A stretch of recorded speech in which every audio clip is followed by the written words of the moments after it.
आपण एखाद्या झाडाच्या मुळात टाकलं तर ते खत, जे आपलं खत असतं ना, त्याचं काम करतं. लक्षात आलं? हत्तीनं मोठं जंगल लागतं, साधारण 2 गाव होतील ना, अशी तरी निदान जंगल पाहिजे, जर तिथं तो आरामात मध्ये तो थंड राहू शकतो. कारण त्याला हे आवाज बिवाज आहे ना अजिबात सहन होत नाही. हा, नदी वगैरे असं असेल, पक्ष्यांचा आवाज असेल, तिथे शांत पडले. तो निसर्गात राहणारा प्राणी आहे. जसं आपण कुठेतरी गेलो तर निवांत आपण, आपल्याला कुठं बरं वाटतं, एखाद्या जंगलात, एखाद्या नदी शेजारी असं आपण बसलो तर आपल्याला खूप छान वाटतं की नाही. ह्या प्राण्यांना सगळ्या, आपल्याला ती सवय झाली इथं, पण बऱ्याचशा प्राण्यांना ते आवडतं, कारण त्यांना याची सवय झालेली नसते या गाड्यांची वगैरे. आम्ही आपल्या उदरनिर्वाहासाठी किंवा आपण आपल्याला खायला पाहिजे, हे पाहिजे, काम करायला पाहिजे, शिकायला पाहिजे म्हणून आपण बाहेर आलो. नाहीतर आपण पण एक निसर्गाचाच भाग होतो अगोदर. आपली मानवाची उत्क्रांती झाली बघा. आता पुढे तुम्हाला शिक्षणाला आहे, माणूस कसा बाहेर आला, पहिलं त्याचं खाद्य काय होतं, आता काय होतं, अंगावर कपडे आपण आता घालतो, पण तेव्हा या जंगली जनावरांसारखं आपण जनावरच होतो. पण आपण आता विसरलोय त्याच्यातला, आणि आपल्याला फरक आपण करतो आणि त्यांना आपण दूर करतोय निसर्गापासून. ते निसर्गात आपण राहू द्यायला दिले पाहिजे. आपण जरी किती सुधारलो तरी त्यांना व्यवस्थित आपण तिथं संरक्षित ठेवायला पाहिजे.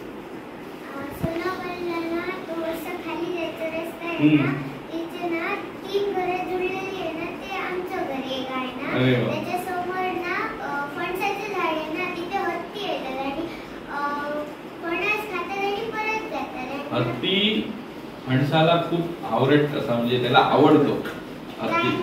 तो काय करतो, मी बघितलेल्या हे गोष्टी आहेत, मोठे हत्ती हे जे असतात फणसाची झाडे, वर जरी हत्ती झाड लागलेली असते ना फणस, खालते तो असे लाडू कसे काढणार आणि खाणार अखंड. आणि वर जे असतात ते त्याला मिळाले नाहीत ना, तर तो काय करतो, 2 पायावर उभा राहतो. 2 पायावर उभा राहतो, नंतर हे पुढचे 2 पाय त्या झाडाला असा टेकवतो आणि सोंड वर करून, जसं आपण काजूचं झाड असं हलवतो ना, तसं तो हलवतो जोरात, आणि मग ते फणस पडतात. म्हणजे विचार करा, फणसाचं खोड एवढं घट्ट असतं तरी पण त्याच्या ताकदीनं ते झाड जेव्हा हलवतो ना, तर मोठ्याचा आवाज होतो. जसा आपण काजूचं झाड हलवल्यानंतर आवाज होतो तसा, आणि ते झाड व्हायब्रेट होतं आणि फणस खाली पडतात. नंतर ते काय करतो, पिल्लांना एक अखंड खायला मिळत नाही, मग तो पायाने असा फोडतो, त्याचे तुकडे करतो आणि नंतर ते पिल्ल खातात.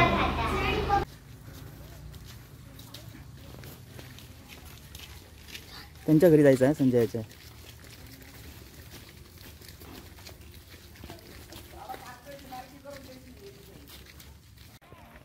चला चला.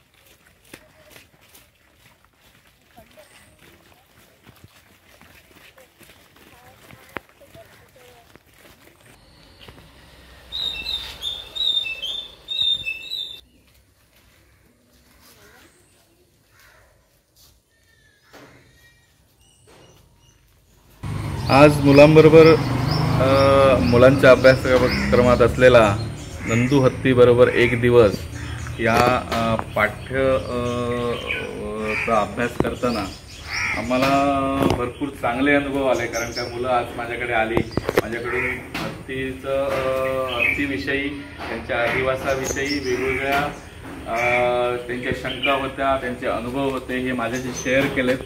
बरेच विद्यार्थ्यांनी खूप छान असे त्यांच्या अधिवासावर किंवा त्यांच्या राहणीमानावर, हत्तींना होणारे इथं दोडामार्ग तालुक्यात होणारे संघर्ष याच्यावर पण खूप छान माझ्याशी त्यांनी चर्चा केली.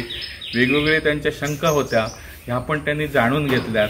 त्यांचं खाद्य काय असतं, त्यांचा भ्रमणमार्ग कसा असतो, त्यांची भाषा कशी असते, त्यांना कशापासून त्रास होतो, जंगलासाठी त्यांचं योगदान काय आहे, हे सगळं त्यांनी माझ्याकडून जाणून घेतलं. ह्या अभ्यासक्रमाच्या माध्यमातून आपण जर आपल्या मुलांना अशा पर्यावरणविषयी जर आपण संकल्पना त्यांच्यासमोर मांडल्या आणि त्यांच्याकडून जर जाणून घेतलं किंवा त्यांच्याकडून अवगत काही गोष्टी करून घेतल्या, त्यांना काय माहिती आहे हे त्यांच्याकडून जाणून घेतलं, त्यांना जे माहिती नाही हे आपण त्यांना जर सांगितलं तर ही भावी पिढी निश्चितच आपल्याला पुढच्या काळात आपल्या पर्यावरणासाठी चांगलं योगदान करेल, यात शंका नाही।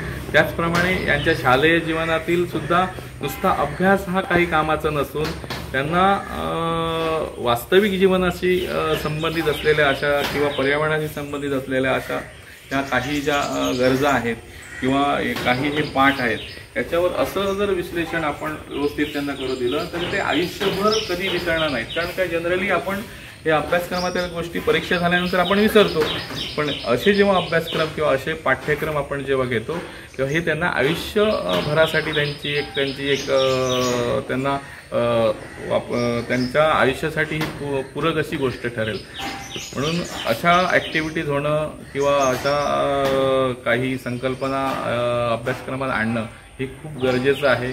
मी शाळा पुनर्वसन प्राथमिक शाळेचं खूप आभार मानतो ज्यांनी अशा संकल्पना राबवल्यात आणि अशाच पुढे त्यांनी राबवत जाव्यात, जेणेकरून ही भावी पिढी आपल्या निसर्ग योगदानासाठी आपलं कार्य अविरतपणे चालू ठेवेल।